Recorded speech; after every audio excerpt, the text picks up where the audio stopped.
Shalom, selamat pagi Bapak Ibu Saudara. Pagi hari ini kembali lagi kita membaca dan merenungkan firman Tuhan, dan marilah kita berdoa. Bapa, terima kasih atas kebaikan-Mu dalam kehidupan kami pagi hari ini. Kami boleh bangun dari tidur kami, masih bisa bernafas, kami sungguh percaya itu semua karena kebaikan-Mu dalam hidup kami.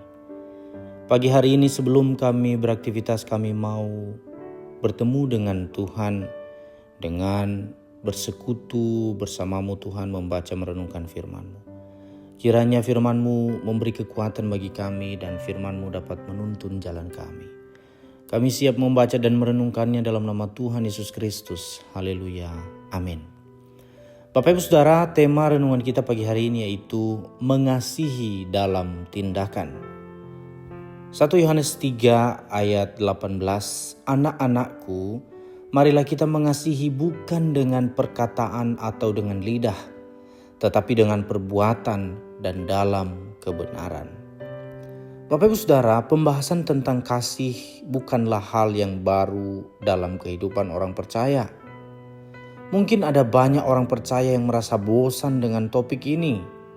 Bahkan kemarin kita sudah mendengar firman Tuhan di ibadah umum tentang mengasihi. Nah saudara, perihal kasih ini tak akan pernah berhenti untuk disampaikan dan digemakan, karena kasih adalah ciri mutlak yang harus dimiliki dan melekat dalam diri seseorang pengikut Kristus atau orang Kristen.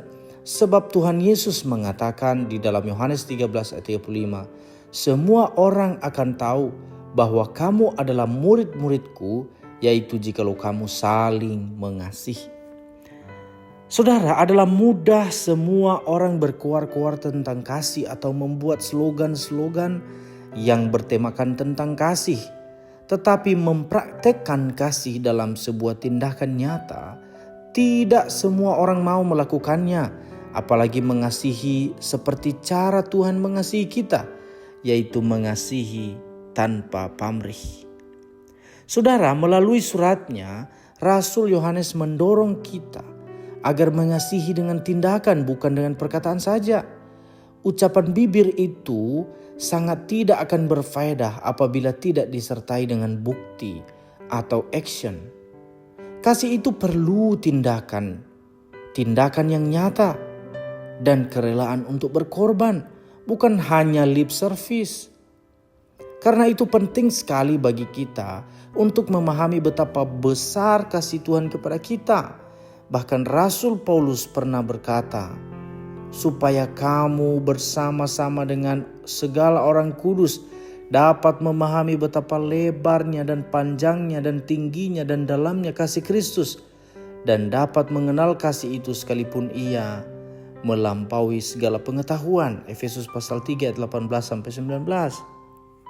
Nah saudara, mengapa kita harus mengasihi dengan tindakan?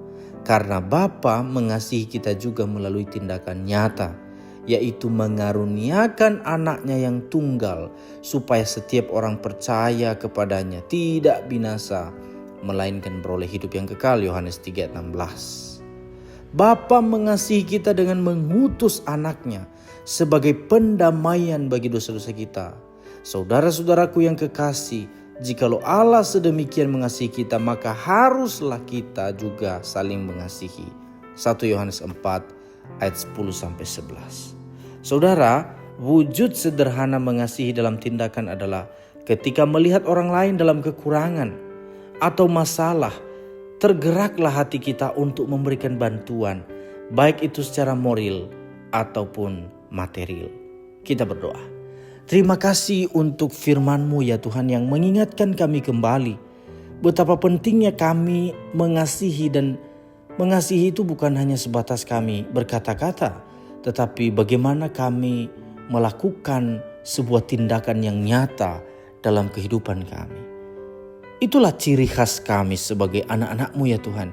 Maka tolong kami agar kasih itu mampu untuk kami praktekkan di dalam kehidupan kami sehari-hari, baik di tengah keluarga, di tengah-tengah pekerjaan kami, maupun di tengah-tengah di mana kami bergereja. Tolong kami Tuhan, mampukan kami. Kami akan masuk dalam berbagai kegiatan aktivitas kami hari ini. Tuhan kiranya menyertai kami ya Tuhan dalam berbagai kegiatan kami. Ini doa kami dalam nama Tuhan Yesus kami berdoa dan mengucap syukur haleluya. Amin.